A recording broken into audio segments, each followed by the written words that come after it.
నమస్తే రమ్మగారు. నమస్తే జయ. రమ్మగారు, బ్రహ్మీ ముహూర్తం అంటాం. హ్మ్.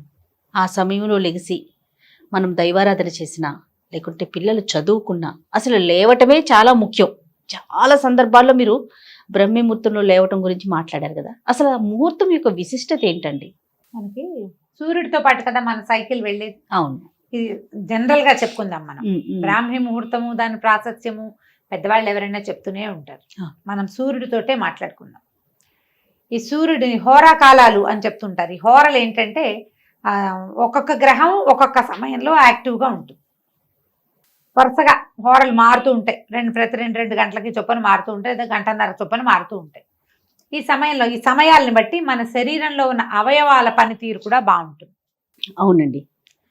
సూర్యుడి సైకిల్ తోటి బాగుంటుంది. అందుకని మన భోజన వేళలు కూడా దానికి తగ్గట్టుగా రాత్రిపూట తక్కువ తినాలి, మధ్యాహ్నం హెవీగా తినండి, పొద్దున పూట ఇలా తినండి. ఇవన్నీ మనం సైకిల్ని బట్టే కదా చెప్పారు. అవునా? ఇప్పుడు ఈ బ్రాహ్మీ ముహూర్తం అనేది ఎప్పుడు వస్తుంది? తెల్లవారుజామున 3:30 నుంచి 3:30కి బ్రాహ్మీ ముహూర్తం. బ్రహ్మ ముహూర్తం అంటారు. బ్రహ్మకి సంబంధించింది కాబట్టి బ్రాహ్మీ అని చెప్పారు. బ్రహ్మ ముహూర్తం, బ్రహ్మకి సంబంధించిన ముహూర్తాన్ని బ్రాహ్మీ ముహూర్తము అంటారు. ఇప్పుడు ఈ 3:30 నుంచి 3:30 నుంచో లేచి తెల్లవారుజామున ఆ సమయంలో బ్రెయిన్ యాక్టివ్గా ఉంటుంది. సూర్యుడు రావడానికి ముందు, ఆయన రావడానికి ముందే కదా ఇదంతా జరిగేది. తర్వాత వేగు పొద్దున వెనముద్దలాగా దాన్ని వేగు చుక్క పొడుస్తుంది అని చెప్తారు. ఆ చుక్క పొడిచేసరికల్లా మనం ఈ సైకిల్తో పాటు ఎవడైతే సూర్యుడితో పాటు లేచి సూర్యుడితో పాటు రోజంతా తిరిగి సాయంకాలం పడుకుంటాడో వాడికి బ్రెయిన్ యాక్టివ్గా ఉంటుంది. ఇప్పుడు దీనికి 3:30కి లేవాలనుకుందాం. దానికి ఎప్పుడు పడుకోవాలమ్మా? వాడు ఎప్పుడు తినాలి? ఎప్పుడు తిని ఎప్పుడు పడుకుంటే వాడు 3:30కి లేవగలుగుతాడు? రాత్రి 10 తర్వాత పడుకుని 11 తర్వాత పడుకుని 3 దాకానే పడుకోవాలంటే ఈ 4 గంటల నిద్రే సరిపోయేంత పద్ధతి ఉంటుందా శరీరానికి? అంత దిటవు లేదు మనకి. ఎలా ఉంటుంది? మనం రోజంతా స్ట్రెస్లో గడుపుతాం. అవునండి. ప్రతి రోజంతా స్ట్రెస్సే. మనం రిలాక్స్ అయ్యేది ఎప్పుడు? ఈ స్ట్రెస్ నుంచి గాఢమైన నిద్రలో.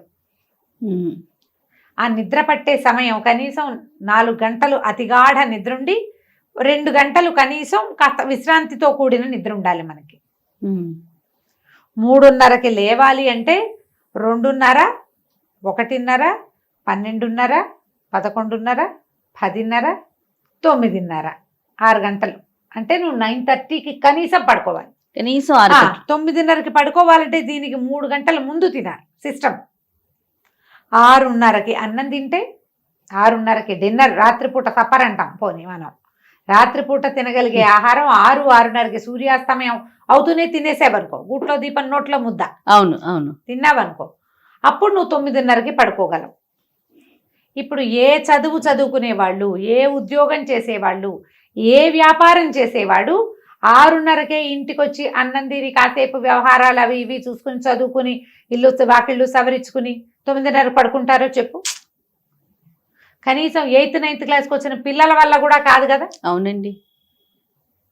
వాళ్ళకు కూడా ఏవో స్పెషల్ క్లాస్ ఉంటే 7ంటి 10th క్లాస్ పిల్లాడు, మా అబ్బాయి 7ంటికి ఇంటికి వచ్చేవాడు. ఇది వరకు 7 ఈవినింగ్ అక్కడ ఆకలేసి ఏదైనా చిన్న స్నాక్ తినేస్తే 7కి వచ్చి అన్నం తినరు పిల్లలు. అంతే కదా. అన్నం వేళ వెనక్కి వెళ్ళిందా? వీడిని బ్రాహ్మీలో లేవరా, మాహేశ్వరిలో లేవరా అంటే ఎట్లా వేస్తాడమ్మా చెప్పు? చాలా కష్టం రమ్మగారు. ప్రాక్టికల్ గా కష్టం, కానీ ముహూర్తానికి ఉన్న బలం అయితే ముహూర్తానికి ఉంది. పోనీ 3:30 కాదు 4 దాటాక, పోనీ 4 కాదు 5కి లేవాలన్నా నువ్వు రాత్రి 10కి పడుకోవాలి. 10 గంటలకు పడుకునే వాళ్ళు చక్కగా లేస్తారు. చాలా మంది మేము లేస్తున్నాం అని పెడతారు. నువ్వు చెప్పు, 12ంటికి పడుకుని 3:30కి లేస్తామని చెప్పగలిగే వాళ్ళు ఎంతమంది ఉంటారు? అస్సలు ఉండలేకపోతే. అందులో విద్యార్థులు ఉండరు, ఈ కుర్రాళ్ళు చదువుకునే పెద్ద పిల్లలు ఉండరు, కొత్తగా ఉద్యోగాలు చేసుకునే వాళ్ళు ఉండరు. ఎవరు ఉంటారు? కడు వృద్ధులు, పెద్దవాళ్ళు, ఏ పని లేని వాళ్ళు, పగలు నిద్రపోగలిగే వాళ్ళు.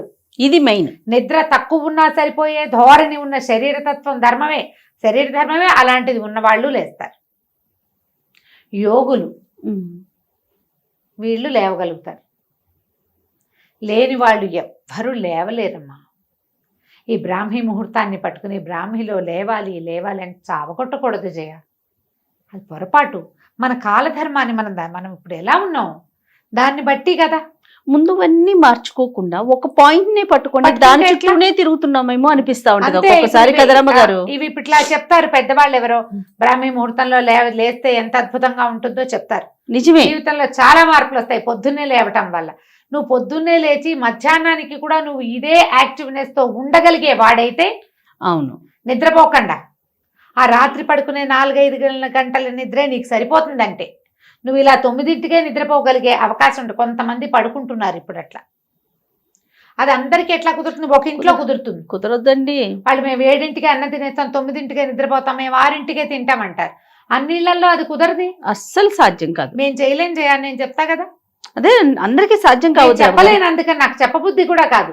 నేను లేవట్లేదు, నేను లేవలేను, ఎలా చెప్తాం? 11 గంటల దాకా చదువుకుంటాను నేను. ఇప్పుడు నాలాగా చదువుకునే వాళ్ళు 11కి 11ంటికి నేను ల్యాప్టాప్ ఆపుతుంటే కూడా హలో రమా గారు అని ఒక మెసేజ్ వస్తుంది నాకు.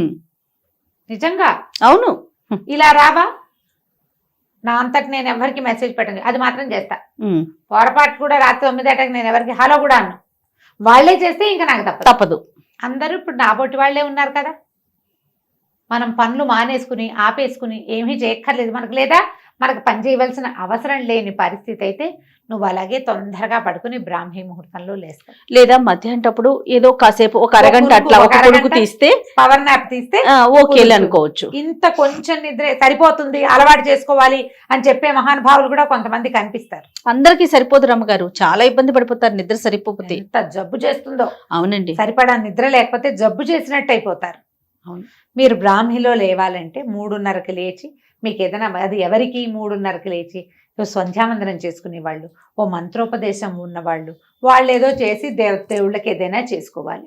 మిగిలిన వాళ్ళంతా ఎందుకమ్మా హైరానా చెప్పు? ఎందుకు వచ్చిన హైరానా? ఇది వరకు కాలంలో ఏం చెప్పేవాళ్ళు? బ్రాహ్మణులు ఈ వ్యవహారాలన్నీ చేసేవాళ్ళు, లోకహితం కోసం యజ్ఞయజనాది క్రియలు చేసేవాళ్ళు, వాళ్ళకి బ్రాహ్మీ ముహూర్తం. సూర్యుడితో పాటు పడుకుని సూర్యుడితో పాటు లేచేవాళ్ళు, సూర్య సంబంధమైన క్రియలు చేసే వాళ్ళందరికీ, అంటే సూర్యుడితో సంబంధించిన వ్యవసాయ ఆధారితమైనటువంటి రకరకాల పనులు చేసేవాళ్ళు, మట్టితో పనిచేసేవాళ్ళు, వీళ్ళందరూ సూర్యుడి కంటే ముందు వేకువజామున లేవటం. తెల్లవారుజామున వెనమందలాగా వస్తుంది, అది చూస్తారు, లేస్తారు, ఏవో ఇళ్లలో పనులు చేసుకుంటారు, తెల్లవారకుండానే బయలుదేరుతారు. వీళ్ళు ఎప్పుడు పడుకునేవాళ్ళు పాత రోజుల్లో? గూట్లో దీపం నోట్లో ముద్ద. రాత్రుళ్ళు మనకల్లే ఫోన్లా, టీవీలా, ల్యాప్టాప్లా, ఆఫీస్ వర్క్లా, ఏమైనా కాల్సా ఏముండేవి? వాళ్ళు చేశారని మనం కూడా చేయాలంటే ఎలా కుదురుతుంది? ఇలా కంపెల్ చేయకూడదేమో అనుకుంటాను జయ. నా మటుకు నేను చెప్తున్నా కదా, మనం ప్రజల్ని మోసం చేయకూడదు, బలవంతం చేయకూడదు, చెప్పాలి. ఇది ప్రాక్టికాలిటీ. అవును, అవ్వందాన్ని అయిపోతుంది, చేసేయాలి, అదే కరెక్ట్ కాదు అంటే అది మారేడుకాయ చేయటం కదా. మీరు ఇప్పుడు పొద్దున్నే లేచి ఆ సమయంలో లేవటం వల్ల జాగృతమయ్యే జీవశక్తి ఏంటో మీరు తెలుసుకోదలుచుకుంటే దానికి ముందు రాత్రి పెందరాళే పడుకోవటం మొదలు పెట్టండి. దానికి ముందు తినటం మొదలు పెట్టండి. 6:30-7 అవ్వ లోపల 6-6:30 కల్లా అన్నం తినేయండి. మీరు ఏం తింటారో, అన్నం తింటారా, రొట్టెలు తింటారా, జావ తాగుతారా, అంబలి తీసుకుంటున్నారా, ఒట్టి రాగి మాల్టే తీసుకుంటారా, ఏది తీసుకున్నా 7 అవ్వకూడదు. సూర్యాస్తమయం అవుతూనే మీ అన్నం అయిపోవాలి. 9-9:30 కల్లా నిద్రపోండి. దానికి అరగంట ముందే స్క్రీన్ టైం ఆపేయండి. పిల్లల్ని నిద్రపుచ్చుతాం మనం. అప్పుడు పిల్లల్ని నిద్రపుచ్చి మన పనులు మనం చేసుకుంటాం సాధారణంగా. ఇప్పుడు మనం ఏం చేయాలి? ఇలా నిద్రపోతే అప్పుడు మీరుకి పెందరాళే పొద్దున్నే లేచే అలవాటు అవుతుంది. ఇప్పుడు ఎప్పుడు పడుకున్నా నాకు 4కే మెలకు వస్తుంది, గంట కొట్టినట్టు అని చెప్పేవాళ్ళు కొంతమంది ఉంటారు. వాళ్ళ క్లాక్ అట్లా ఫిక్స్ అయిపోయి ఉంటుంది. ఫిక్స్ అయిపోయిన క్లాక్ వాళ్ళకి చెప్పేది ఏమి లేదమ్మా, మీరు మహానుభావులు, మిమ్మల్ని పొద్దున్నే మీ కాళ్ళకి దండం పెట్టాలి మేము. ఫిక్స్ కాని వాళ్ళ సంగతి. ఇలా చెయ్యాలనుకుంటే కనుక రాత్రి పడుకోండి. శరీరాన్ని శ్రమ పెట్టకూడదు. ప్రధానంగా చెప్తారు శరీరమాద్యం కలు ధర్మ సాధనం అని. మనకు ఇది ఉంటే ఏదైనా చేస్తాం, ఏదైనా చెయ్యి. దీన్ని అనారోగ్యం పాలు చేయబోక, బలవంతం పెట్టద్దు.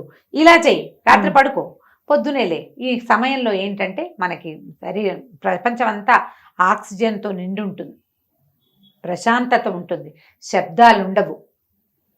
ఒక్క ఓంకారం చేసిన ఓం అన్నామంటే మన ఓము మనకే 100ల సార్లు వినపడుతుంది. ఒక్క మంత్రం చేసామంటే అది 100 సార్లు చేసినట్టుగా అవుతుంది.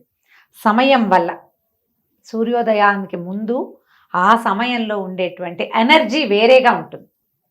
ఆ సమయంలో చేసేటువంటి మంత్రోచ్చారణ కానీ, దైవ సేవ కానీ, విద్యాభ్యాసం కానీ చాలా మంచి ఫలితాన్ని ఇస్తాయి. హ్యాండ్ రైటింగ్ బాగుండని వాళ్ళు పొద్దున్నే మొహం కడుక్కోకుండా రాసుకోమనేవాడు మా రంగబాబు. హ్యాండ్ రైటింగ్ బాగుండేది కాదు. పొద్దున్నే లేచి 5ంటికి లేచి మొహం కడుక్కోవద్దు, కూర్చుని రాసుకో ఓకే అని రాస్తే అప్పుడు హ్యాండ్ రైటింగ్ బాగుంటుందని. బాగుందిగా. ఇలా ఏవైనా చెయ్యాలి. ఇప్పుడు ఏదైనా మంత్రోపదేశాలు అవి ఉన్న వాళ్ళకి మనం చెప్పేది లేదు, వాళ్ళు ఎలాగూ లేస్తారు. ఎర్లీ మార్నింగ్ లేవటం ఎప్పుడు కూడా సూర్యుడి కంటే ముందు లేవడం చాలా ఆరోగ్యకరం. అది బ్రెయిన్కి మంచిది, శరీరానికి మంచిది. రోజు చాలా మిగిలిపోతుంది మనకి. అవును, లేటుగా లేస్తే ఏముంది, బద్ధకం మిగులుతుంది, సమయం మిగలదు, వేస్టేజ్ ఎక్కువ ఉంటుంది. మనకి అలా లేటుగా లేవటం అనేది ఒకటి ఫిక్స్ అయిపోతుంది బ్రెయిన్. ఆ లేటుగానే లేస్తాం, ఎప్పుడు పడుకున్నా లేటుగానే లేస్తూ ఉంటాం. దానికి ఫిక్స్ చెయ్యొద్దు. కానీ ఈ బ్రాహ్మిలో లేవాలని మీరు 1 గంటకు పడుకుని 3:30కి లేచి కూర్చుని ఏం చేస్తారు, కళ్ళు పడిపోతూ ఉంటాయి, ఒళ్ళు వాలిపోతూ ఉంటుంది. ఎందుకు? అది మైండ్ యాక్టివ్ గా వర్క్ చేయదండి. ఉండదు. నువ్వు సరిపడా నిద్రిస్తే, నిద్ర కనుక ఇస్తే షార్ప్ గా ఉంటాం, బ్రెయిన్ షార్ప్ గా ఉంటుంది. ఆ సమయంలో ఉండేటువంటి పాజిటివ్ ఎనర్జీని మన మైండ్ అండ్ సోల్ తీసుకోగలుగుతాయి. అవును, ఫిట్గా ఉంటాం. అప్పుడే కాస్త ఎక్సర్సైజ్ చేయడానికో, కొంచెం యోగా చేయడానికో, కాస్త వాకింగ్ చేసుకోవడానికో, అవకాశం, కాస్త దేవతార్చన చేసుకోవడానికో ప్రశాంతంగా 3:30కి లేచి ఇంట్లో సామాన్లు సవరిస్తా, ఇల్లు ఉడుస్తా అంటే మిగిలిన వాళ్ళు తిట్టిపోస్తారు. అదో బాధగా ఉంటుంది. అందరినీ లేపు కూర్చోబెట్టాలంటే వీళ్ళందరినీ రాత్రి 9కే పడుకోబెట్టాలి. మీ వల్ల అయితే చేయండి.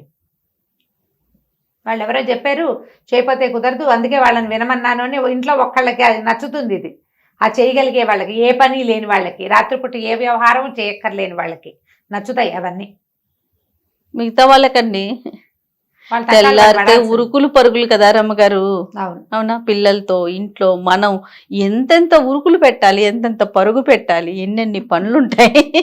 బ్రాహ్మీ ముహూర్తంలో లేవాల్సిందే నేను చెప్పేస్తాను అనుకున్నావా జయ? నువ్వు? నేను అనుకోలేదు రమ్మగారు, నాకు తెలుసు మీ గురించి. లేవండమ్మా, అవకాశం ఉన్నప్పుడు. ఇప్పుడు పండగలు అప్పుడు తెల్లవారుజామునే లేస్తాం. అవును, పొద్దునే తలంట్లు పోసుకోవటానికి, పూజ అది ఏర్పాటు చేసుకోవటానికి. ఇదే మనం అలవాటు చేసుకుంటే భలే బాగుంటుంది అని అనిపిస్తుంది. అది ఎప్పుడన్నా ఒకసారి లేస్తాం కాబట్టి. ఇప్పుడు మనం రోజు చేయాలంటే నేను చెప్పే కదా, లివింగ్ స్టైల్ మార్చుకోండి, మంచిది, సంతోషం, చక్కగా కుదురుతుంది. ఆ సమయాన్ని పూర్తి పాజిటివ్ ఎనర్జీని మీరు ఆస్వాదించవచ్చు, అనుభవించవచ్చు, బాగుంటుంది.